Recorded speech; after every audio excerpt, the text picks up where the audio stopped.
আমরা ক্লাস 12 এর reproduction in organism এই চ্যাপ্টারটা শুরু করেছিলাম।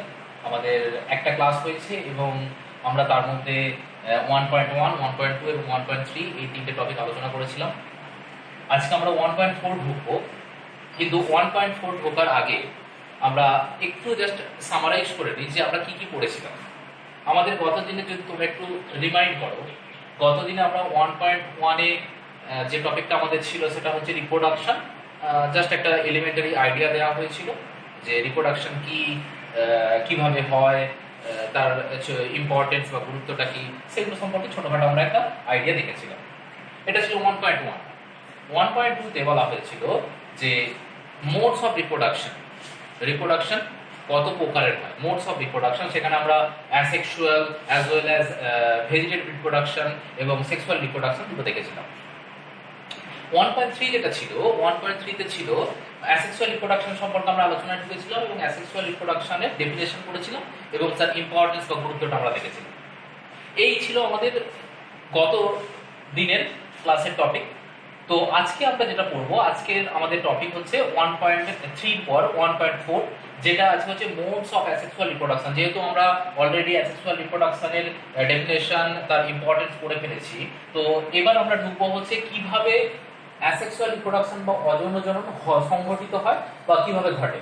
তো সেখানে জাস্ট আমাদের পড়ানোর টপিক আজকে যেগুলো থাকবে সেটা হচ্ছে different types with example. Asexual reproduction কিভাবে হতে পারে তার ডিফারেন্ট টাইপস গুলো দেখবো, এবং এখানে মোস্ট ইম্পর্টেন্ট পার্ট যেটা সেটা বলছে ডিফারেন্ট টাইপস তো আমরা দেখবোই, তার সঙ্গে আমরা দেখবো এক্সাম্পল এবং ডায়াগ্রাম। এই দুটো জিনিস আমরা খুব ভালো করে লক্ষ্য রাখবো। এক্সাম্পলটা আমরা চেষ্টা করবো যতটা সম্ভব সায়েন্টিফিক নেম বা বিজ্ঞানসম্মত নাম দেওয়ার, এবং ডায়াগ্রামগুলো আমরা ভালো করে দেখে নেব। তো আমাদের যে অ্যাসেক্সুয়াল রিপ্রোডাকশনের যে পদ্ধতি বা মোডস অফ অ্যাসেক্সুয়াল রিপ্রোডাকশন যেগুলো বলা হচ্ছে, তার এখানে 5টা আমি টাইপস লিখেছি। 1 নম্বর হচ্ছে দেখো বাইনারি ফিশন, 2 নম্বর হচ্ছে বার্ডিং অ্যান্ড গেমিউল ফর্মেশন, 3 নম্বর হচ্ছে ফ্র্যাগমেন্টেশন, 4 নম্বর হচ্ছে রিজেনারেশন অ্যান্ড 5 নম্বর হচ্ছে স্পোরুলেশন। তো এই হচ্ছে টোটাল 5টা টাইপ অ্যাসেক্সুয়াল রিপ্রোডাকশনের, যার মধ্যে আমরা binary fission, budding and gemmule formation, fragmentation and regeneration, এই 4টে বিষয় আজকে আমরা এই ভিডিওর মধ্যে দেখব, বা আজকে আমাদের টপিক থাকবে। স্পোরুলেশন যে পোর্শনটা থাকছে, যদিও আমি টুডেস টপিক বলে লিখেছি এখানে, এই স্পোরুলেশনটা আমরা আজকে পড়বো না বা এই ভিডিওর মধ্যে আমরা পড়বো না, এটা আমাদের চলে যাবে নেক্সট ক্লাসে। নেক্সট ক্লাসটায় আমরা শুধুমাত্র স্পোরুলেশন বা স্পোর ফরমেশন যেটা, সেইটা নিয়ে আমরা আলোচনা করবো নেক্সট ক্লাসে। তো আমি লিখেছি যদিও, তাও আমি এখানে বলে দিলাম যে এই কটা টাইপস হয়, এই কটা টাইপসের মধ্যে এই প্রথম চারটে আমরা আজকে আমাদের আলোচনার বিষয়, পরেরটা কিন্তু আমাদের চলে যাবে নেক্সট ক্লাসে বা নেক্সট দিনে ভিডিওর মধ্যে এটা তোমরা পেয়ে যাবে। তো এখান থেকে আমি এবার শুরু করি একটা একটা যদি আমি শুরু করি, প্রথমেই আমরা যাব বাইনারি ফিশন দিয়ে, তারপরে আস্তে আস্তে স্টেপ বাই স্টেপ আমরা আসতে থাকবো। তো চলো দেখা যাক কি আছে টাইপস গুলো, তাদের এক্সাম্পল কি আছে এবং তাদের ডায়াগ্রাম গুলো কি আছে।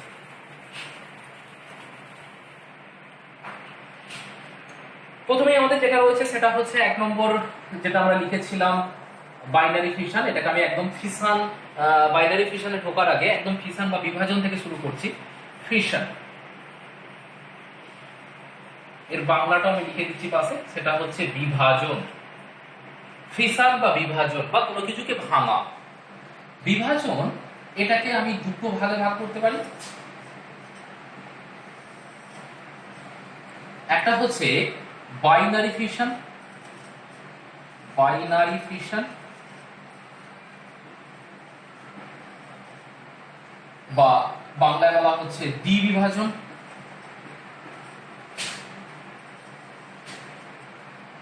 আর একটা আছে মাল্টিপল ফিশন, মাল্টিপল ফিশন বা যেটাকে বলা হচ্ছে বহু বিভাজন। তাহলে আমরা যদি দেখি ফিশন, ফিশন শব্দের অর্থ হচ্ছে বিভাজিত হওয়া বা ভেঙে যাওয়া, টু ব্রেক। তাহলে এখানে কোনো কিছু জিনিস বা কোনো অর্গানিজম ভেঙে যাওয়ার ঘটনাটাকে বোঝানো হচ্ছে, এবং এই বিভাজনটাকে দুটো ভাগে ভাগ করছে। দেখা, একটা হচ্ছে বাইনারি ফিশন, দ্বিবিভাজন, মানে কোনো একটা কোষ বা কোনো একটা অর্গানিজম সেটা দুটো ভাগে ভেঙে যাওয়া। আর মাল্টিপল ফিশন দেখো নামের মধ্যেই আমরা পেয়ে যাচ্ছি, বহুবার বিভাজিত হয়, মানে অনেকগুলো কোষ বা অনেকগুলো অর্গানিজম তৈরি করা, সেটা হচ্ছে বহু বিভাজন। এবার বাইনারি ফিশন যদি আমি একটা সিম্পল ছবি দিয়ে দেখাই, সাপোজ আমি মনে করি এটা কোনো একটা অর্গানিজম, এই অর্গানিজমের এইটা হচ্ছে তোমার নিউক্লিয়াস, মাঝেরটা নিউক্লিয়াস, এবং এটা হচ্ছে তোমার এর মধ্যে সাইটোপ্লাজম আছে, এবং এটা হচ্ছে টোটাল একটা অর্গানিজম। আমি মনে করলাম এটা একটা ইউনিসেলুলার অর্গানিজম। তাহলে এই ইউনিসেলুলার অর্গানিজমটা প্রথমে কি হবে না, প্রথমে আস্তে আস্তে তোমার নিউক্লিয়াসটা দুটো ভাগে ভাগ হবে। আমি একদম ডিটেলসে যাচ্ছি না, তো যেহেতু সেল ডিভিশন তোমাদের ক্লাস 11-এ তোমরা পড়ে ফেলেছো, তো আমি যেহেতু এখানে সেল ডিভিশনের একটা ব্যাপার থাকে, তো সেল ডিভিশনে আমি আর অতটা না দিয়ে আমি নিউক্লিয়াসটাকে দুটো ভাগে ভাগ করলাম, দ্যাট ইজ দ্য ক্যারিওকাইনেসিসটা দেখালাম। এরপরে যেটা হবে সেটা হচ্ছে, যেহেতু অ্যানিমাল সেল, তাহলে এখানে তোমার কি হবে, ক্লিভেজ বা ফারোয়িং পদ্ধতির মাধ্যমে এই দুটো সেল মেমব্রেনটা ভেতরের দিকে আস্তে আস্তে প্রবেশ করতে থাকবে, এবং আস্তে আস্তে কি করবে না, এখান থেকে দুটো অর্গানিজম তৈরি করবে, অনেকটা অ্যামাইটোসিস সেল ডিভিশনের মতো দিয়ে এইভাবে কি করবে, দুটো নিউ ইন্ডিভিজুয়ালস বা দুটো প্রোজেনি তৈরি করবে। তাহলে একটা প্যারেন্ট থেকে প্রথমে ক্যারিওকাইনেসিস তারপর সাইটোকাইনেসিস হয়ে দুটো অর্গানিজম তৈরি করলো, মানে এইভাবে দ্বিবিভাজনটা সম্পন্ন হচ্ছে, এবং আস্তে আস্তে এই জায়গাটায় তোমার সেপারেশন একটা লেয়ার তৈরি হবে, দিয়ে আস্তে আস্তে ওটা পরবর্তী স্টেপে গিয়ে ব্রেক করে যাবে। তো এইটা হচ্ছে বাইনারি ফিশন। বাইনারি ফিশন আমরা যদি দেখি, বাইনারি ফিশন অনেকের ক্ষেত্রে দেখা যায় বা অনেক রকম ভাবে হয়। যদি আমরা টাইপস গুলো দেখি, বাইনারি ফিশনের টাইপস অফ বাইনারি ফিশন তিনটে ভাগে বাইনারি ফিশনকে ভাগ করা হয়েছে। একটা হচ্ছে সিম্পল। সিম্পলটা কি, মানে একদম স্বাভাবিক। এটা সাধারণত ব্যাকটেরিয়ার ক্ষেত্রে বা অ্যামিবা ইউনিসেলুলার যে অর্গানিজম গুলো আছে তাদের ক্ষেত্রে দেখা যায়। এবার সিম্পল যদি ফিশনের আমি ছবিটা আঁকি, তাহলে সিম্পল ছবিটা আঁকলে সাপোজ মনে করলাম আমি এটা একটা ব্যাকটেরিয়া,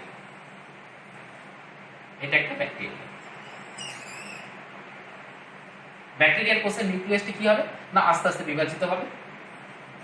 তাহলে বিভাজিত হয়ে দুটো নিউক্লিয়াস তৈরি করলো,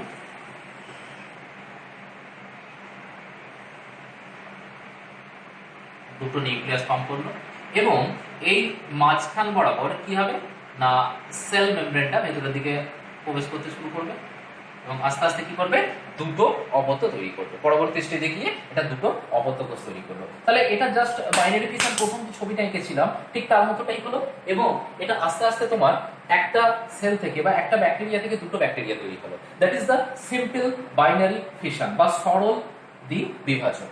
কোথায় দেখা যায়, যদি এক্সাম্পলটা মোস্ট ইম্পর্টেন্ট, আমি বলেই দিয়েছিলাম যে ফিগার, ছবি আঁকবো, ডায়াগ্রাম আঁকবো, এবং তার সঙ্গে এক্সাম্পল দেখবো। তাহলে এক্সাম্পল এটা ব্যাকটেরিয়ার ক্ষেত্রে হতে পারে, ব্যাকটেরিয়ার ক্ষেত্রে হয়, ব্যাকটেরিয়া একটা এক্সাম্পল। আর কি, অ্যামিবার ক্ষেত্রে হতে পারে, যেহেতু এটা সায়েন্টিফিক নেম আমি তলায় আন্ডারলাইন করলাম, অ্যামিবার ক্ষেত্রে এটা হবে। তাহলে এটা হচ্ছে সিম্পল বাইনারি ফিশন। এটা গেল ফার্স্ট টাইপ, 1 নম্বর সিম্পল বাইনারি ফিশন। এবার যদি আমরা 2 নম্বর টাইপে আসি, বাইনারি ফিশনারি টাইপ নাম্বার 2, সেটা হচ্ছে লঞ্জিটিউডিনাল।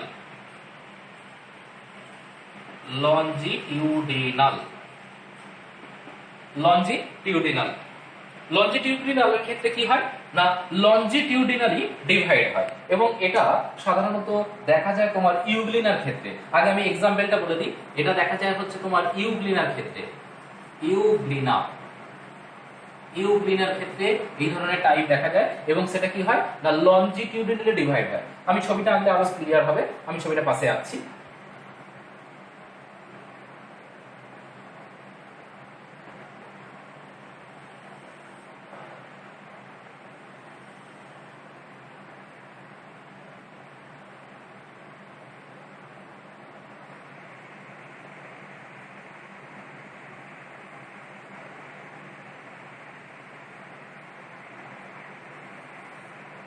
এটা হচ্ছে একটা ইউগ্লিনার আমি ছবি এঁকেছি। এবার ইউগ্লিনার কোনটা কি একটু জাস্ট আমি বলে দিই বেটার। তাহলে সেটা হচ্ছে এইখানে যে অংশটা দেখতে পাচ্ছ, এটাকে বলা হচ্ছে বেসাল বডি। এটা হচ্ছে বেসাল বডি। তার নিচের দিকে যে অংশটা দেখতে পাচ্ছ, এটা হচ্ছে তোমার নিউক্লিয়াস। আর এটা যে সরু সুতোর মতো অংশ যেটা, সেটাকে বলা হচ্ছে ফ্ল্যাজেলা। এটা হচ্ছে ফ্ল্যাজেলা। তাহলে এই ইউগ্লিনার ক্ষেত্রে দেখা যায় বলেছে কি লঞ্জিটিউডিনাল বাইনারি ফিশন। এবার যেভাবে হয় সেটা যদি আমি দেখাই, লঞ্জিটিউডিনালি মানে সেলটা বা ইউগ্লিনা এই বরাবর বিভাজিত হতে থাকে, এই বরাবর বিভাজিত হতে থাকে, that is the longitudinal section. Longitudinal section হলে এর পরবর্তী যে ছবিটা আসবে, এর পরবর্তী যে ছবিটা আমরা পাবো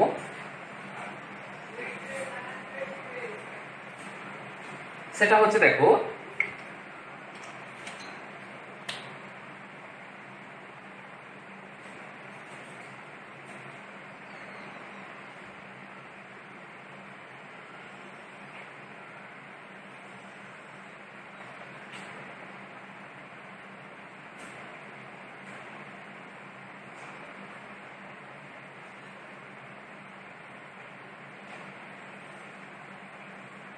পরবর্তী ছবিতে দেখো, এটা ইউগ্লিনা ছিল, তার নিউক্লিয়াসটা কি হয়েছে, ভাঙতে শুরু করেছে এবং লঞ্জিটিউডিনালি মানে এই বরাবর ব্রেক পাওয়ার জন্য দুটো ইউগ্লিনা আস্তে আস্তে তৈরি হচ্ছে। দেন এর পরবর্তী স্টেপে গিয়ে আমি দেখতে পাবো, এর পরবর্তী স্টেপে দেখো এখান থেকে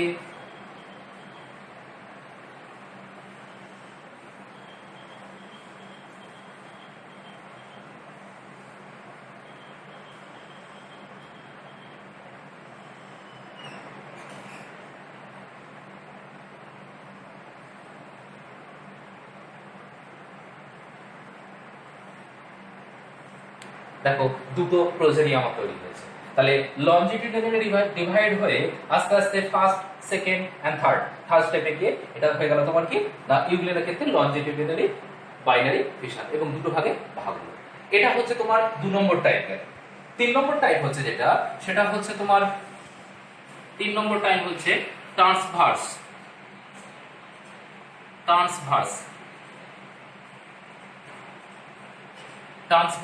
বাইনারি ফিশন। এই ট্রান্সভার্স বাইনারি ফিশন যেটা মেইনলি দেখা যায় তোমার ক্ষেত্রে, সেটা এক্সাম্পলটা আগে বলে দিই, সেটা হচ্ছে প্যারামেশিয়ামের ক্ষেত্রে এটা দেখতে পাওয়া যায়। প্যারামেশিয়ামের ক্ষেত্রে এই ধরনের টাইপ দেখতে পাওয়া যায়, প্যারামেশিয়াম, PARAMOECIUM, প্যারামেশিয়ামের ক্ষেত্রে এই ধরনের টাইপ আমরা দেখতে পাচ্ছি। এবার কিভাবে হয়, তাহলে আগেরটা হয়েছিল লঞ্জিটিউডিনালি এবং পরেরটা হচ্ছে তোমার ট্রান্সভার্সলি। সো ছবিটা আঁকি, আমাকে এই জায়গাটা মুছতেই হচ্ছে।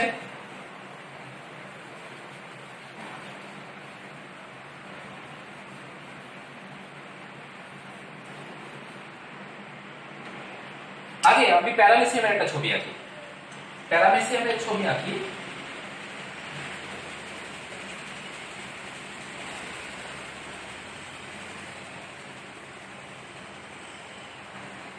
প্যারামেশিয়াম দেখতে অনেকটা এইরকম, যার সিলিয়া থাকে সারা দেহ জুড়ে।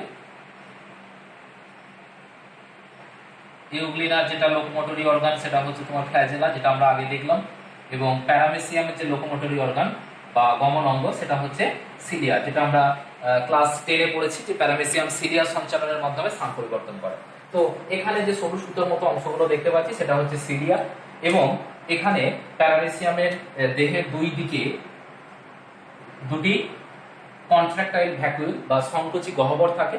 এবং সবথেকে ইন্টারেস্টিং যেটা, প্যারামেসিয়ামের দেহের মধ্যে দুই ধরনের নিউক্লিয়াস দেখতে পাওয়া যায়, একটি হচ্ছে বড় আকৃতির নিউক্লিয়াস আর একটি হচ্ছে ছোট আকৃতির নিউক্লিয়াস। যেটি বড় আকৃতির নিউক্লিয়াস, যেটা ছবির মধ্যে দেখা যাচ্ছে, এটাকে বলা হচ্ছে ম্যাক্রো নিউক্লিয়াস, ম্যাক্রো নিউক্লিয়াস। আর ছোট আকৃতির যে নিউক্লিয়াসটা আমরা দেখতে পাচ্ছি যেটাকে বলা হচ্ছে মাইক্রো নিউক্লিয়াস। আর এই দুটো তো বললাম কন্ট্রাক্টাইল ভ্যাকুয়াল বা সংকোচী গহ্বর। তো এই হচ্ছে একটা প্যারামেসিয়াম। এই প্যারামেসিয়ামের যখন বাইনারি ডিভিশন বা দ্বিবিভাজন হবে, সেটা অলরেডি বলেছি আমি, ট্রান্সভার্স ডিভিশন হবে, ট্রান্সভার্সলি। তাহলে ট্রান্সভার্সলি বলতে কোন দিকটাকে বোঝাচ্ছে না, ট্রান্সভার্সলি বলতে এই বরাবর যদি ডিভাইড হয়, দ্যাট ইজ দ্য, এই তো আমার সেল। তাহলে এখান দিয়ে আমরা ট্রান্সভার্স যেটা ডিভিশন করি, যেমন আমরা ক্লাস 11 এ প্র্যাকটিক্যাল করার সময় রুট স্টেম কাটার সময় আমরা ট্রান্সভার্স সেকশন করতাম, ঠিক আছে, that is the TS section করতাম। সো এই বরাবর আমি তাহলে এই বরাবর ডিভাইড করছি, তো এটা হচ্ছে transverse section, that is the transverse section. তো এখান থেকে কি হয় না, এরপরে যে ছবিটা আসবে, এরপরের ছবিটার ক্ষেত্রে দেখা যাবে, এরপরের ছবিটায় আমরা দেখতে পাবো যে এটা বিভাজিত হচ্ছে এবং বিভাজিত হওয়ার সময় প্যারামেসিয়ামের যে নিউক্লিয়াসগুলো আছে সেই নিউক্লিয়াসগুলো লম্বাটে আকার ধারণ করবে এবং আস্তে আস্তে এরাও বিভাজিত হতে শুরু করবে এবং এই বরাবর আস্তে আস্তে ডিভাইড হতে শুরু করবে বা ক্লিভেজ দেখতে পাবো। তো আস্তে আস্তে এইটা ভেঙে গিয়ে এর পরের স্টেপে তোমার চলে আসবে এইরকম একটা ছবি, এইরকম একটা গঠন আমরা দেখতে পাবো, যেটা এই বরাবর কি হয়েছে, ভাগ হয়ে যাচ্ছে এবং এদিকে একটা ম্যাক্রোনিউক্লিয়াস মাইক্রোনিউক্লিয়াস, এদিকে এক খণ্ড ম্যাক্রোনিউক্লিয়াস এবং মাইক্রোনিউক্লিয়াস চলে আসবে। তাহলে দুটো প্রোজেনি আমার তৈরি হয়ে গেল একটা প্যারেন্ট থেকে। তাহলে একটা প্যারেন্ট থেকে দুটো progeny, that is the binary fission. এই ছিল বাইনারি ফিশনের তিনটে টাইপস। কি কি বললাম আরেকবার রিমাইন্ড করিয়ে দিই। বাইনারি ফিশন বা দ্বিবিভাজন, যেটাকে দুটি ভাগে ভাগ হবে বা একটা প্যারেন্ট থেকে দুটো অপত্য তৈরি হবে, যার তিনটে টাইপ বলেছিলাম। একটা হচ্ছে সিম্পল, যেটা ব্যাকটেরিয়া, অ্যামিবা এদের ক্ষেত্রে পাওয়া যায়। দু নম্বর বলেছিলাম লঞ্জিটিউডিনাল, যেটা লঞ্জিটিউডিনালে ডিভাইড হয়ে তৈরি করবে দুটো প্রোজেনি, সেটা হচ্ছে ইউগ্লিনার ক্ষেত্রে দেখতে পাওয়া যাচ্ছে। আর একটা বলা হয়েছিল ট্রান্সভার্স, যেটা প্যারামেসিয়ামের ক্ষেত্রে হয়, সেটা ছবিতে আমি রিপ্রেজেন্ট করেছি। তো এই গেল টোটাল তিনটে টাইপ বাইনারি ফিশন। এরপরে যদি আমাদের আসি, আমাদের আরেকটাই করে রয়েছে মাল্টিপল ফিশন বা বহু বিভাজন। মাল্টিপল ফিশনের ক্ষেত্রে আমি দেখাতে পারি, আমি এগুলো মুছে দিলাম। মাল্টিপল ফিশনের ক্ষেত্রে যেটা হয় সেটা হচ্ছে, সাপোজ মনে করো এটা হচ্ছে তোমার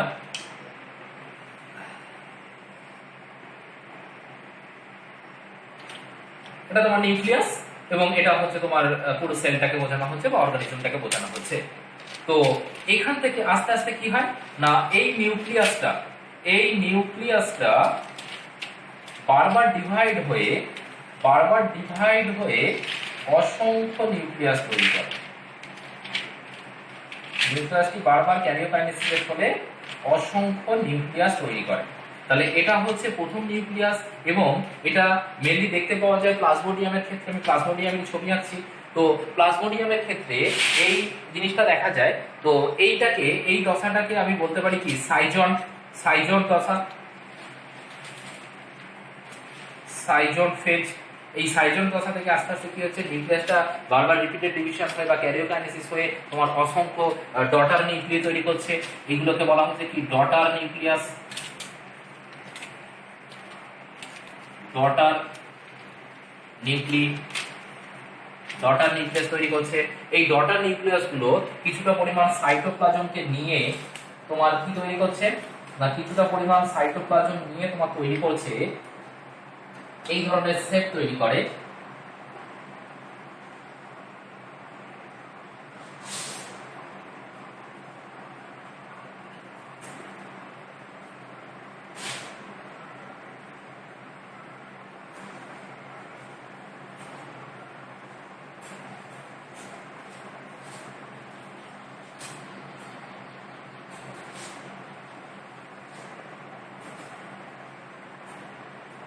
এই ধরনের কিছু আকার দেখতে পাওয়া যাচ্ছে। এখানে কি আছে, নিউক্লিয়াস আছে এবং সাইটোপ্লাজম আছে, যেখানে বলা হচ্ছে এগুলোকে মেরোজয়েট। এই ছোট ছোট অংশগুলোকে বলা হচ্ছে এক একটাকে মেরোজয়েট, MEROJOITE, ঠিক আছে, MEROJOITE, মেরোজয়েট। এই মেরোজয়েট গুলো কি করবে না, এই সেল বা এই যে ওয়ালটা আছে আস্তে আস্তে যখন এটা ম্যাচিওর হবে এই ওয়ালটাকে ফাটিয়ে বেরিয়ে আসবে। পরবর্তী স্টেপে আমরা কি দেখতে পাচ্ছি, পরবর্তী স্টেপে দেখতে পাবো যে এই সেল ওয়ালটা বাস্ট করবে, বাস্ট করার পর মেরোজয়েট গুলো আস্তে আস্তে বেরিয়ে চলে আসবে, দিয়ে এবার এখান থেকে তোমার অপত্য জীব তৈরি করবে। এইভাবে আস্তে আস্তে বেরিয়ে আসতে থাকে সেল ওয়ালটা বাস্ট করার। তো এখানে প্রত্যেকটা মেরোজয়েট থেকে একটা একটা কি তৈরি হবে না, একটা একটা অর্গানিজম তৈরি হবে বা প্লাজমোডিয়াম তৈরি হবে। সো এইটা হলো তোমার কি বহু বিভাজন। তাহলে আমরা দেখলাম আগেরটা এর মধ্যে ডিফারেন্স নিশ্চয়ই আমরা বুঝতে পারছি। এটা মাত্র একবার বিভাজিত হয়ে তোমার দুটি অপত্য বা প্রোজেনি তৈরি করছিল, এটা বহুবার বিভাজিত হয়ে অনেকগুলো অপত্য বা প্রোজেনি তৈরি করছে অ্যাট এ টাইম। সো এটাকে বলা হচ্ছে বহু বিভাজন বা মাল্টিপল ফিশন। এবং এর যদি এক্সাম্পলটা দেখি, এর এক্সাম্পলটা আমরা দেখতে পাবো প্লাজমোডিয়ামের ক্ষেত্রে দেখা যায়।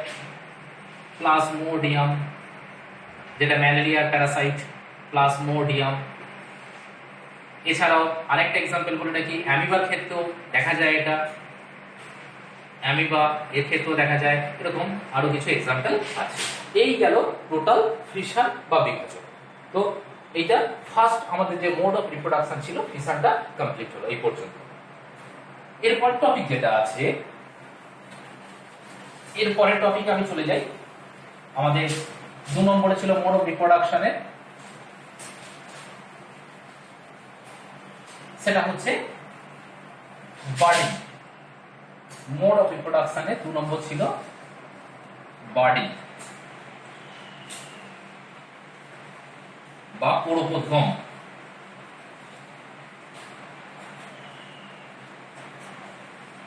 পরোপোদ্গম, বার্ডিং বা পরোপোদ্গম ছিল। পরোপোদ্গমের ক্ষেত্রে আমরা প্রথমেই বলে রাখি, বার্ড, বার্ড শব্দের অর্থ হচ্ছে কুঁড়ি। এই যে বার্ড আমি লিখেছি, বার্ড শব্দের অর্থ হচ্ছে কুঁড়ি। আমরা ফুলের বার্ডকেও বলে থাকি না, birding, that is the bird, ফুলের বার্ড বা ফুলের কুঁড়ি। এখানে ফুলের কুঁড়ি বোঝাচ্ছে না, এখানে কোনো প্রাণীর একটা রিপ্রোডাক্টিভ পার্টকে বোঝাচ্ছে, দ্যাট ইজ দ্য বার্ড। তাহলে বার্ড তৈরি হওয়া বা কোরক তৈরি হওয়ার পদ্ধতিটি বলা হচ্ছে পরোপোদ্গম। এই পরোপোদ্গম বা বার্ডিং যদি আমরা দেখি, এটা দুটো টাইপের হতে পারে। পরোপোদ্গম বা বার্ডিং হচ্ছে প্রধানত দুটো টাইপের হয়। কি কি না, 1 নম্বর টাইপ হচ্ছে তোমার, 1 নম্বর টাইপ যেটা আছে সেটা হচ্ছে external budding. External budding, external budding. আর একটা হচ্ছে ইন্টারনাল বার্ডিং। Internal birding. তাহলে নামের মধ্যে উত্তর পাচ্ছি আমরা, এক্সটার্নাল মানে বাইরের দিকে তৈরি হবে। তাহলে যখন বার্ডটা বা কুড়িটা দেহের বাইরের দিকে তৈরি হচ্ছে, that is the external budding. আর ইন্টারনাল বার্ডিং কি, যখন দেহের ভেতরের দিকে তৈরি হয় তখন সেটা ইন্টারনালি তৈরি হচ্ছে বলে ইন্টারনাল বার্ডিং। সো আমি এখান থেকে এক্সটার্নাল বার্ডিংটাকে কি বলতে পারি, দে আর exogenously produced or exogenous birding. তাহলে এটাকে এক্সটার্নাল বার্ডিং, এটাকে আমি এক্সোজেনাসও বলতে পারি, এক্সোজেনাস, এক্সোজেনাস বার্ডিং। আর ইন্টারনালের ক্ষেত্রে যেহেতু দেহের ভেতরের দিকে তৈরি হচ্ছে এন্ডোজেনাসলি, তাই এটাকে আমি বলতে পারি কি, endogenous birding. Endogenous birding. So এবার আমি একটা একটা আলোচনায় আসি। এক্সটার্নাল বার্ডিং মানে কি, দেহের বাইরে তৈরি হওয়া। সাপোজ আমি মনে করি আমার এখানে একটা ইস্ট আছে, ইস্ট, এটা একটা ইস্ট, মনে করলাম এটা একটা ইস্ট। ইস্টের, ইস্ট আমরা জানি এক কোষী ইউনিসেলুলার।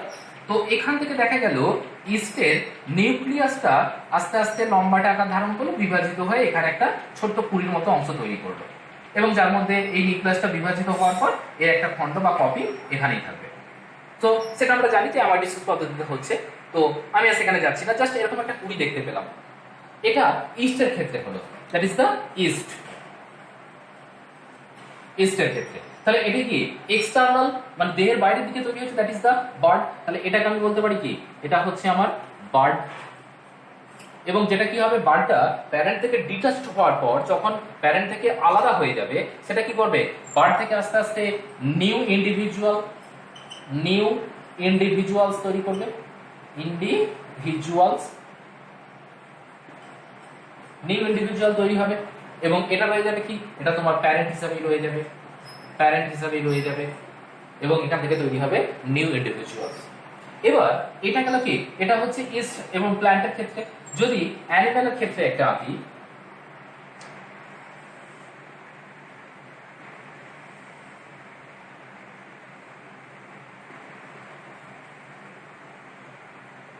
অ্যানিম্যালের ক্ষেত্রে যদি একটা আঁকি, সো এটা ছবিটা আরেকটু বেটার হতে পারতো।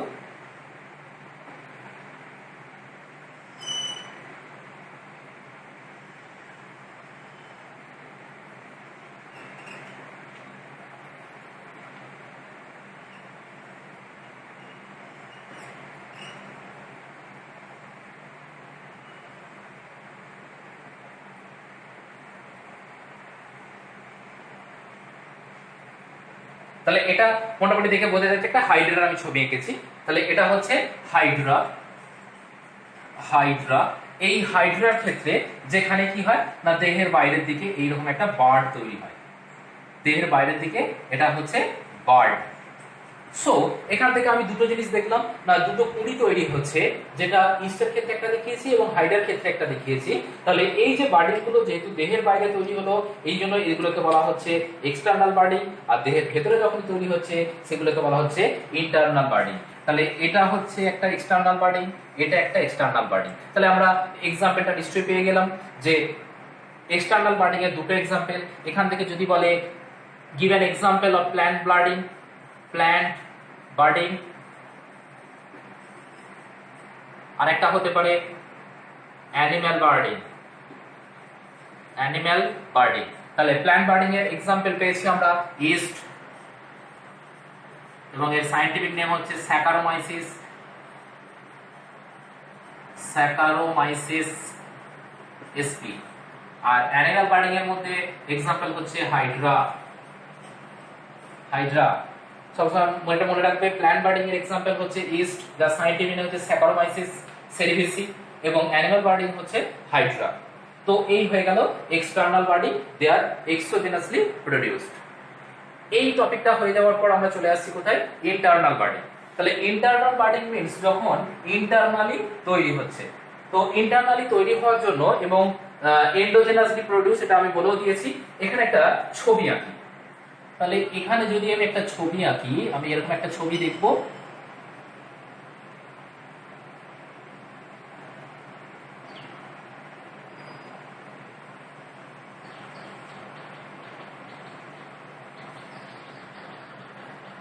এরকম একটা ছবি আমি দেখতে পাচ্ছি, এবং যার ভেতরে আমি অসংখ্য ছোট ছোট ছোট ছোট অংশ দেখতে পাচ্ছি।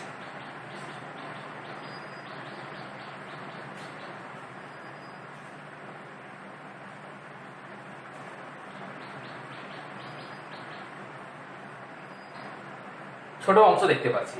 এবার এইগুলোকে যদি আমি পয়েন্ট করি বা এইগুলোকে যদি আমি দেখি, এখানে ভেতরের যে অংশগুলো আছে সেটাকে বলা হচ্ছে, বাড়িকে ঘিরে রেখে একটা মোটা লেয়ার, সেল লেয়ার আছে, যেটাকে বলা হচ্ছে আর্কিওসাইট সেল, এবং উপরের দিকে যে ছিদ্রটা রয়েছে সেটাকে বলা হচ্ছে মাইক্রোপাইল, মাইক্রোপাইল। তাহলে এটা একটা অর্গানিজম যেখানে একদম ভেতরের দিকে যে অংশটা রয়েছে সেইগুলোকে কুঁড়ির মতো অংশ, যেগুলোকে বলা হচ্ছে ইন্টারনালি প্রডিউস হচ্ছে, সেগুলোকে বলা হচ্ছে বার্ড বা কোরক। বার্ড বা কোরককে ঘিরে আছে যে লেয়ারটা সেটাকে বলা হচ্ছে আর্কিওসাইট সেল। এবং এই বার্ড বা কুঁড়িগুলো যখন ম্যাচিওর হয় তখন যে জায়গাগুলো দিয়ে বের হয়, এই জায়গায় যে ছিদ্রটা রয়েছে সেটাকে বলা হচ্ছে মাইক্রোপাইল। এবং এইগুলোকে তোমার গেমিউলও বলা হয়। এইগুলোকে তোমার কি বলা হচ্ছে, যেটি ইন্টারনাল বার্ডিং সেটা কি বলা হয়, গেমিউল, GEMMULE। আমি যখন সিলেবাসটা বলেছিলাম তখন সেখানে বলে দিয়েছিলাম যে বার্ডিং এন্ড গেমিউল। তাহলে যে এক্সটার্নাল বার্ডিংকে গেমিউল বলা হয় না, অনলি যেটা ইন্টারনাল বার্ডিং বলা হচ্ছে that is which are endogenously produced is also known as gemule। তাহলে এই বার্ডগুলো যখন ম্যাচিওর হবে তখন কি করবে, আস্তে আস্তে এরা মাইক্রোপাইলের দিকে আসতে শুরু করবে।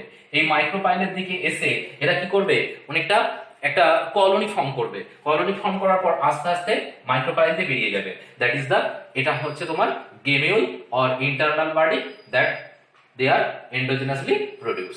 এর যদি এক্সাম্পল দেখি, এর এক্সাম্পল হচ্ছে যেটা স্পঞ্জিলার ক্ষেত্রে দেখা যায়, স্পঞ্জিলা, SPONGILLA, স্পঞ্জিলা। স্পঞ্জিলার ক্ষেত্রে এই ধরনের ইন্টারনাল বার্ডিং আমরা দেখতে পাচ্ছি। তাহলে ইন্টারনাল বার্ডিং এই পর্যন্ত কমপ্লিট হলো। নেক্সট আমাদের যে টপিকটা আছে সেটা হচ্ছে সি। আমরা যেটা দেখেছিলাম সেটা হচ্ছে ফ্র্যাগমেন্টেশন। ফ্র্যাগমেন্টেশন, তাহলে ফ্র্যাগমেন্টেশনে আমরা আসি। সি হচ্ছে তোমার ফ্র্যাগমেন্টেশন। ফ্র্যাগমেন্টেশন বা বাংলায় বলা হচ্ছে খণ্ডীভবন, খণ্ডীভবন বা খণ্ডীকরণ। তো ফ্র্যাগমেন্ট, এই যে ফ্র্যাগমেন্ট শব্দটার মধ্যেই আছে কি, খণ্ড। সো খণ্ড তৈরি হওয়ার মাধ্যমে জনন সম্পন্ন হওয়া, বা কোন একটা খণ্ড অংশ থেকে জনন সম্পন্ন হওয়াকে বলা হচ্ছে খণ্ডীভবন বা ফ্র্যাগমেন্টেশন। এখানে আলাদা করে কোনো ভাগ আমি দেখাচ্ছি না, বা ভাগ সেভাবে নেই। সো আমি এখানে জাস্ট একটা উদাহরণ দিয়ে দেখাই যে খণ্ডি ভবন বা ফ্র্যাগমেন্টেশনের সাপোজ মনে করো এটা একটা অর্গানিজম এবং যার নামটা আমি অলরেডি বলে দিচ্ছি, সেটা হচ্ছে স্পাইরোগাইরা। স্পাইরোগাইরার একটা বিশেষ বৈশিষ্ট্য হচ্ছে যেখানে কি ফিতের মতো বা স্টার সেট ক্লোরোপ্লাস্ট দেখতে পাওয়া যায়। তো এইভাবেই আমি রিপ্রেজেন্ট করলাম, এরকম ক্লোরোপ্লাস্ট আমি দেখতে পাচ্ছি। তো সাপোজ মনে করো এটা একটা স্পাইরোগাইরা। এই স্পাইরোগাইরাটা একটা বড় দেহ আছে, কিন্তু কোনো কারণে ধরো গবাদি পশু কিছু খেতে গিয়ে গবাদি পশু পা পড়ে গেল বা ভুলবশত মানুষের পা পড়ে গেল, তো সেখানে এই স্পাইরোগাইরাটা কি হলো, তা দেখা গেল যে অনেকগুলো খণ্ডে পরিণত হলো। সাপোজ আমি মনে করলাম এরকম একটা খণ্ডে পরিণত হয়েছে, তো এরকম একটা খণ্ডে পরিণত হলো।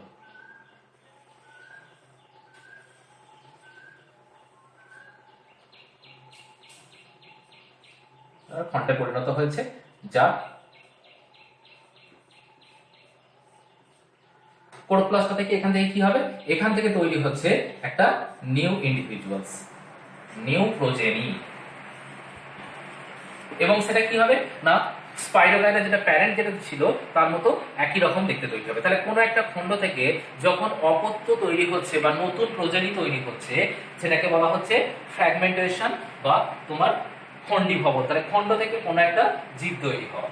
এবার তার ক্ষেত্রে দেখা যায় এক্সাম্পল যদি এখানে আসি, আমি অ্যালগি থেকে শুরু করি, প্রত্যেকটার একটা করে এক্সাম্পল বলি। অ্যালগি, অ্যালগির ক্ষেত্রে আমরা দেখতে পেলাম স্পাইরোগাইরা, স্পাইরোগাইরার ক্ষেত্রে দেখতে পাচ্ছি। যদি আমরা ফাঞ্জির ক্ষেত্রে দেখি, ফাঞ্জির ক্ষেত্রে হচ্ছে মিউকর, মিউকর। যদি আমরা ব্রায়োফাইটা দেখতে যাই, ব্রায়োফাইটা, বায়োফাইটার ক্ষেত্রে পাচ্ছি হচ্ছে ডিক্সিয়া। আর যদি একটা টেরিডোফাইটস দেখি, টেরিডোফাইটার ক্ষেত্রে যদি দেখি আমি, সেটা হচ্ছে তোমার অ্যাজোলা, অ্যাজোলা।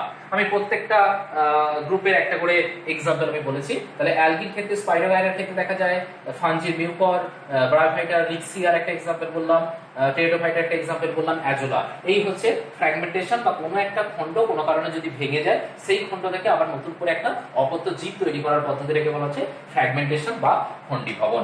এটা গেল আমাদের 3 নম্বর টপিক। 4 নম্বরে চলে আসি। 4 নম্বরের ক্ষেত্রে যেটা আছে, 4 নম্বর দেখো তোমাদের টপিক হচ্ছে A B C D. D এর হচ্ছে রিজেনারেশন, রিজেনারেশন বা যেটাকে বলা হচ্ছে পুনরুৎপাদন, পুনরুৎপাদন। তাহলে আমি ভেঙেই দিলাম।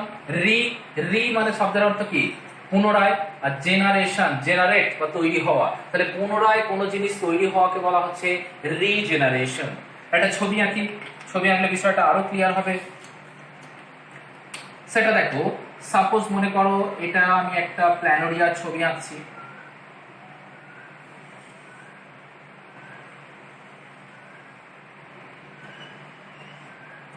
এটা একটা আমি প্ল্যানোরিয়ার ছবি আঁকলাম, যেটা বুঝতে পারছি হেড, এটা টেল পোর্শন এবং এটা বডি পোর্শন। সাপোজ কোনো কারণে এখান থেকে দেখা গেল যে অনেকগুলো খণ্ড তৈরি হয়েছে, অনেকগুলো খণ্ড তৈরি হয়েছে, অনেকগুলো খণ্ড তৈরি হয়েছে। এবং এই প্রত্যেকটা খণ্ড থেকে একটা করে কি দেখতে পাচ্ছি, সাপোজ মনে করো এটা হেড পোর্শন,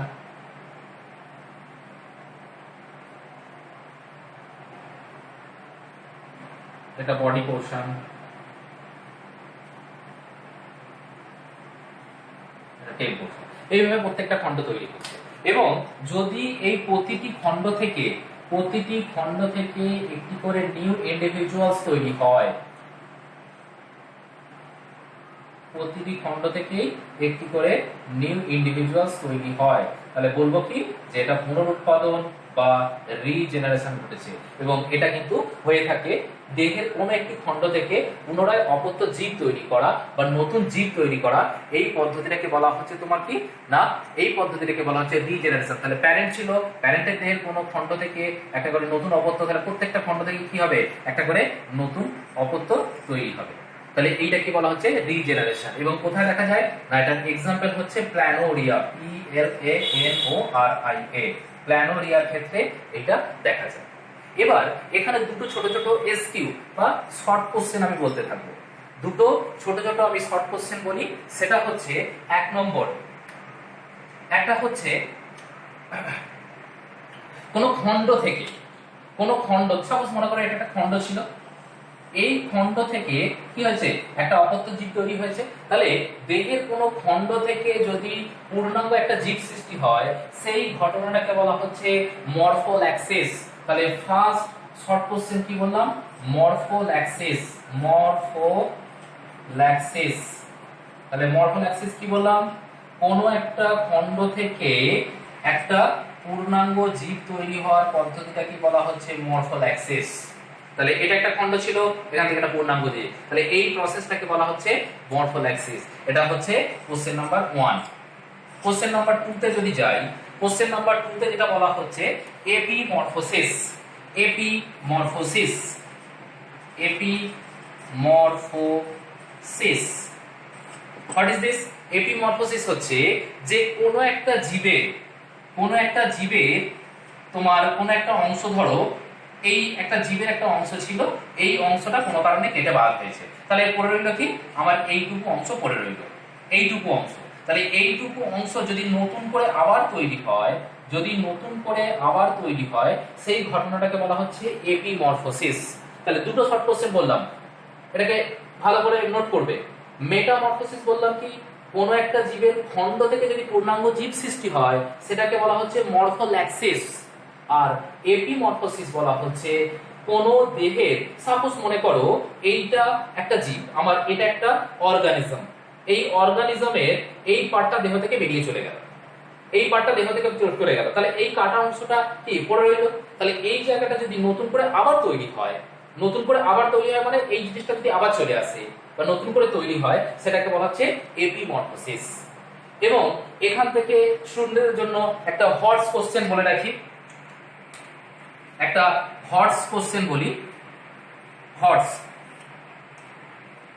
এইখানে হচ্ছে যে টিকটিকির, আমরা সবাই জানি তাই তো, টিকটিকির লেজ কেটে যায়, কিন্তু টিকটিকির লেজ কাটার পর দেখবে সেই লেজটা আবার নতুন করে তৈরি হয়ে যায়। এটা হচ্ছে ওয়ান কাইন্ড অফ রিজেনারেশন বা পুনরুৎপাদন। এটা আমরা অনেকেই দেখেছি যে টিকটিকির লেজটা কিন্তু কেটে গেল, কেটে যাওয়ার পর আবার তৈরি হচ্ছে, কোয়াইট ইন্টারেস্টিং জিনিস। এবং এইটাকে তাহলে আমি কি বলতে পারি, এপিমরফোসিস বলতে পারি। অবভিয়াসলি এপিমরফোসিসের মধ্যে ফেলা যায়, কারণ এটা কি পুনরুৎপাদন হচ্ছে সেই অংশটা। এবং এই টাইপটাকে বলা হচ্ছে অটোটমি। অটোটমি, দেয়ার আর ডিফারেন্ট টাইপস অফ রিজেনারেশন। তার মধ্যে একটা এক্সাম্পল আমি বললাম, সেটা হচ্ছে অটোটমি। টিকটিকির লেজ কেটে গেলে সেই লেজটা আবার যে তৈরি হওয়ার ঘটনাটা, দ্যাট ইজ দ্য অটোটমি। তো এইটা একটা হট কোশ্চেন গেল। আর একটা হট কোশ্চেন আমি বলবো, সেটা হচ্ছে তোমার সেটা আছে যেটা, সেটা হচ্ছে প্লাজমোটমি। আর একটা হট কোশ্চেন আমি আসছি, প্লাজমোটমি।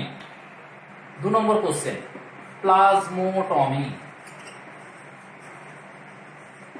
প্লাজমোটমি কি, আমরা একটু রিমাইন্ড করো, আমরা যখন পড়ছিলাম, বিভাজন পড়ছিলাম, সেখানে বাইনারি ফিশন বলেছিলাম এবং মাল্টিপল ফিশন বলেছিলাম। তাহলে মাল্টিপল ফিশন বা বহুবিভাজনের ক্ষেত্রে কি ছিল না, বহু নিউক্লিয়াস যুক্ত একটা কোষ থেকে দুটো বহু নিউক্লিয়াস যুক্ত কোষ তৈরি হচ্ছে আবার। তাহলে বা এক অ্যামাইটোসিস পদ্ধতিতে বহু নিউক্লিয়াস যুক্ত একটি কোষ থেকে বহু নিউক্লিয়াস যুক্ত আরেকটি কোষ তৈরি হওয়ার ঘটনাটাকে বলা হচ্ছে কি প্লাজমোটমি। আমি আবার বলছি, অ্যামাইটোসিস পদ্ধতির সাহায্যে বহু নিউক্লিয়াস যুক্ত একটি কোষ থেকে বহু নিউক্লিয়াস যুক্ত দুটি অপত্য কোষ তৈরি হওয়ার ঘটনাটাকে বলা হচ্ছে প্লাজমোটমি। প্লাজমোটমি কার ক্ষেত্রে দেখা যায় না, প্লাজমোটমি যাদের ক্ষেত্রে দেখা যায় সেটা হচ্ছে তোমার ওপালিনা। ওপালিনা, ওপালিনার ক্ষেত্রে প্লাজমোটমি পাওয়া যায়, ওপালিনা। আরেকটা কি পেলোমিক্সা। পেলোমিক্সা, ওপালিনা এবং পেলোমিক্সা, এদের ক্ষেত্রে কিন্তু এই প্লাজমোটমি জিনিসটা দেখতে পাওয়া যাচ্ছে। হট কোশ্চেন যখন হচ্ছে, আরেকটা হট কোশ্চেন হোক, question number 3। Question number 3,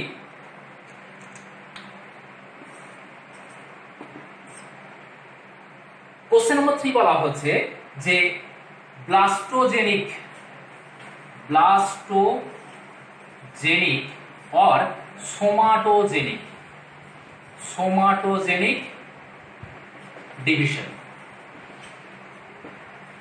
প্লাস্টোজেনিক or somatogenic division কাকে বলা হয়? খুব সোজা, তোমরা জানো, সেটা হচ্ছে অ্যাসেক্সুয়াল রিপ্রোডাকশনকে। অ্যানসারটা হচ্ছে অ্যাসেক্সুয়াল রিপ্রোডাকশন। অ্যাসেক্সুয়াল রিপ্রোডাকশনকে বলা হচ্ছে প্লাস্টোজেনিক অর সোমাটোজেনিক ডিভিশন। কেন বলা হচ্ছে এরূপ বলার কারণ কি না, অ্যাসেক্সুয়াল রিপ্রোডাকশনের ক্ষেত্রে অনলি কি হয়, অ্যামাইটোসিস অথবা মাইটোসিস পদ্ধতির সাহায্যে প্যারেন্ট সেলটা ডিভাইড করে দুটো প্রোজেনি তৈরি করে। That's why the asexual reproduction is also referred as blastogenic or somatogenic division. Just ছোট্ট কোশ্চেন এইটুকুই। এবার দেখো এখান থেকে আমি 4 নম্বর পর্যন্ত আলোচনা করব বলেছিলাম। তো এখানে আরেকটা জিনিস আমি বলে দেব যে আমাদের যেহেতু 5 নম্বরটা আজকে টপিকের মধ্যে পড়াবো না বলেছিলাম, কিন্তু তারপরেও একটা স্ট্রবেরি ফর্মেশন বলে আরেকটা জিনিস আছে, যেটা হচ্ছে তোমাদের একটু বলে রাখি। স্ট্রোবাইলেশন, রিজেনারেশন ছাড়াও বা স্পোরুলেশনটা আমাদের আজকে বাদ রইল। স্পোরুলেশন ছাড়াও আমরা আরেকটা মোড অফ রিপ্রোডাকশন টাইপ দেখতে পাচ্ছি, যেটাকে বলা হচ্ছে স্ট্রোবাইলেশন, STROBI, স্ট্রোবাইলেশন বা স্ট্রোবিলেশন। এই স্ট্রোবিলেশন ক্ষেত্রে কি হয় না, স্ট্রোবাই তৈরি হয়, যেটা one kind of asexual reproductive organ of living organism. যেটা খালি আমি এক্সাম্পল বলবো, যেটা স্ট্রোবিলেশন পাওয়া যায় হচ্ছে Aurelia, Aurelia tinea, Aurelia tinea. Example হচ্ছে অরেলিয়া, অরেলিয়া টিনিয়া, যেটা ফিতা কৃমি। আরেকটা হচ্ছে ইফাইরা লার্ভা, ইফাইরা লার্ভার ক্ষেত্রে দেখা যায়। এইটাকে নোট করে রাখবে, ইফাইরা লার্ভা। স্ট্রোবাইলা ফর্মেশন কোথায় ভালো দেখা যায়, সেটা হচ্ছে ইফাইরা লার্ভার ক্ষেত্রে স্ট্রোবাইলা ফর্মেশন হয়। জাস্ট এটুকুই বললাম, এর কোনো ছবি আনলাম না। তো এই ছিল আমাদের আজকের টপিক, এবং আজকের টপিক এই পর্যন্তই থাকবে, কারণ আমরা 4টে আলোচনা করব বলেছিলাম। মোড অফ রিপ্রোডাকশনের A B C এবং D, A B C এবং D আমরা 4টে অলরেডি আলোচনা করে ফেলেছি। আমাদের মোড অফ রিপ্রোডাকশনের আরেকটা অংশ বাকি রইল, সেটা হচ্ছে তোমার sporulation, that is the spore formation, most interesting এবং most important part of this topic. So সেটা আমরা নেক্সট ক্লাসে দেখব। এবং এই হচ্ছে আজকে টোটাল জিনিসটা। এবার যদি আমরা সামারিতে চলে আসি, তাহলে আমরা প্রথম থেকে পড়লাম কি, রিপ্রোডাকশনের বিভিন্ন টাইপ। প্রথমে আমরা 1 নম্বর পড়েছি বিভাজন বা ফিশন, যেটা দুরকম ভাবে ভাগ হয়েছে, একটা ইন্টারনাল একটা এক্সটার্নাল, ঠিক আছে। তার এক্সাম্পল আমরা দেখেছি। 2 নম্বর টপিকে আমরা কি গেছি, 2 নম্বর টপিকে আমরা গেছি হচ্ছে budding formation, that is the কোরক ফর্ম বা কোরকোদ্গম, যেটা বলা হয়েছিল। সেটা আমরা দুটো টাইপ দেখেছি, একটা হচ্ছে এক্সটার্নাল বাডিং, একটা হচ্ছে ইন্টারনাল বাডিং। আর কি, আর হচ্ছে তোমার 3 নম্বর আমরা যেটা গেছিলাম, তাহলে 3 নম্বরটা আমাদের হাতে ছিল ফ্র্যাগমেন্টেশন বা খণ্ডীভবন, যেটা স্পাইরোগাইরার ক্ষেত্রে বা আরো অন্যান্য ক্ষেত্রে আমরা দেখিয়েছিলাম, খণ্ড থেকে অবদ্ধ জীব তৈরি হওয়া। 4 নম্বর ছিল রিজেনারেশন, পুনরুৎপাদন, দেহের কোনো অংশ খণ্ড কেটে গেলে সেখান থেকে নতুন করে অবদ্ধ জীব তৈরি হওয়া, খণ্ডীভবন। এবং লাস্ট আমাদের টপিকের মধ্যে ছিল না, তাও আমি একটা দেখিয়েছি, সেটা হচ্ছে strobilation, that is the strawberry form যেটা হয়েছে। এবং 5 যেটা বাকি রইল, সেটা হচ্ছে আমি আগেই বলে দিয়েছি যে কি যেটা বাকি রইল, সেটা হচ্ছে sporulation, sporulation, that is the spore formation, spore formation. এটা আমরা চলে যাব নেক্সট ক্লাসে, নেক্সট ক্লাসে আমরা এটা দেখব। তো আজকে টপিক আমাদের এই পর্যন্তই রইল, কিন্তু আগের দিনের যে টপিকটা আমি পড়িয়েছিলাম সেখান থেকে কয়েকটা কোশ্চেন আমাকে কয়েকজন স্টুডেন্ট করেছে। সেটা হচ্ছে যে what is the basic difference between life cycle and life span? নিশ্চয়ই তোমরা মনে করতে পারবে যে এই কোশ্চেনটা বা এই টপিকটা আমি পড়িয়েছিলাম লাইফ স্প্যান, সেখানে আমি জাস্ট এটার ডেফিনেশন এবং এক্সাম্পল দিয়ে বেরিয়ে গেছিলাম। তো স্টুডেন্টদের রিকোয়েস্টে বা স্টুডেন্টদের কোশ্চেনটা করার জন্যই আমি এটা উত্তরটা বলছি আরেকবার। সেটা হচ্ছে লাইফ সাইকেল এবং লাইফ স্প্যানের মধ্যে বেসিক ডিফারেন্সটা কোথায়। লাইফ সাইকেল হচ্ছে, তোমরা সবাই জানো যে একটা শিশু জন্মালো, জন্মের পর থেকে আস্তে আস্তে কি হবে, শৈশব, তারপরে কৈশোর, বয়ঃসন্ধি, আস্তে আস্তে তারপরে পরিণত, বার্ধক্য দিয়ে মৃত্যু দিয়ে আবার জন্ম। That is a cyclic process, that's why it's called cycle. তাহলে জন্ম থেকে মৃত্যু পর্যন্ত যে চক্রাকার যে পদ্ধতি, এই পদ্ধতিটা কি বলা হচ্ছে, জন্ম মৃত্যু আবার মৃত্যু আবার জন্ম, এইভাবে যে চক্রাকার পদ্ধতি, সেটা হচ্ছে লাইফ সাইকেল। আর লাইফ প্ল্যান কি বলেছিলাম, জন্মের পর থেকে শুরু করে, from after birth to the normal death, ঠিক আছে, স্বাভাবিক মৃত্যু পর্যন্ত যে সময়কালটা, সেই সময়টাকে বলা হচ্ছে life span or span of life. এছাড়াও অনেকে কোশ্চেন করেছে যে স্যার আমি ওটাকে নর্মাল ডেথই বলছি কেন, ডেথ তো যে কোনো ভাবে হতে পারে, তাহলে নর্মাল ডেথই বলছি কেন? না, নর্মাল ডেথ বলছি এই কারণেই, কারণ প্রত্যেকটা জীবের একটা নির্দিষ্ট গড় আয়ুকাল থাকে। কোনো কারণে অ্যাক্সিডেন্টালি ডেথের কথা এখানে বলা হচ্ছে না, কারণ প্রত্যেকটা জীব একটা নির্দিষ্ট সময় পর্যন্ত বাঁচে, তার একটা লাইফ স্প্যান থাকে, গড় আয়ুকাল থাকে। তো সেই জন্য এখানে ন্যাচারাল ডেথ বলা হচ্ছে, কোনো অ্যাক্সিডেন্টালি ডেথকে বোঝানো হচ্ছে না। তো দ্যাটস ওয়াই এখানে আমরা ন্যাচারাল ডেথ বা নর্মাল ডেথ কথাটা ইউজ করছি। দ্যাটস অল, এই পর্যন্ত গেল আজকের টপিক। তো আমার পড়ানো যদি ভালো লেগে থাকে বা আমার পড়ানোর স্ট্র্যাটেজি যদি ভালো লেগে থাকে, তাহলে বায়ো লার্নিং চ্যানেলটিকে অবশ্যই তোমরা সাবস্ক্রাইব করবে এবং পাশের বেল আইকনটিতে তোমরা ক্লিক করে রাখবে, কারণ এর পরবর্তী যে টপিকগুলো আসবে বা এই চ্যাপ্টারটা যে কন্টিনিউ হবে, আমি যখনই আপলোড করব তোমাদের কাছে তার নোটিফিকেশনটা পৌঁছে যাবে। ওকে, সকলে ভালো থেকো, এই পরিস্থিতিতে সকলে বাড়িতেই থেকো, সাবধানে থেকো, সুস্থ থেকো। যদি কোনো প্রবলেম থাকে সেটা আমাকে তোমরা পার্সোনালি মেসেজ করতে পারো বা কমেন্ট বক্সে জানাতে পারো।